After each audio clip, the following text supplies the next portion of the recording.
Magandang araw mga bossing at medyo natagalan nga ang pag-upload natin ng video dahil sobrang busy at wala na rin akong maisip na i-content. Bale, i-update ko lang kayo dito sa ilang nagbago dito sa computer shop at isasama ko na rin ang kinita ng computer shop noong Christmas break. Kung makikita nyo mga bossing is 6 na units pa rin tayo pero binago natin ang pwesto ng mga computers. Bali, may dinagdag kasi tayong items na ibinebenta natin dito sa computer shop at medyo natuwa naman yung mga players natin dahil mukhang na-refresh sila sa pwesto ng mga computers. Bali, yung additional na pangbenta dito sa shop is pang 18 years old and above mga boss. Bawal din siyang banggitin dito sa platform kaya kayo na lang ang bahalang sumipat mga bossing.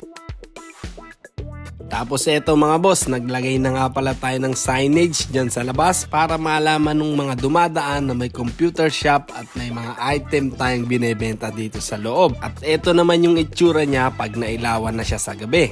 Tapos eto naman yung kinita natin mga boss sa mga nagdaan na coins out natin, especially nga nung Christmas break. Tapos as of now mga boss, January 26, 2026 is okay pa rin naman yung kitaan mga boss. Ipa-flash ko na lang dito yung mga naging coins out natin sa screen.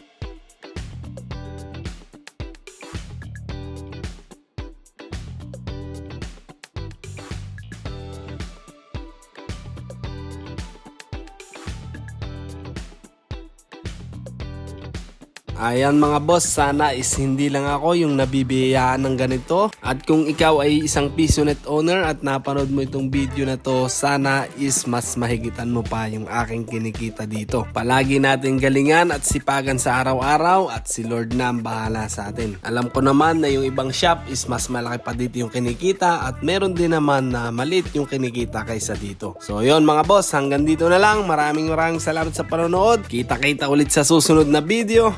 Paalam!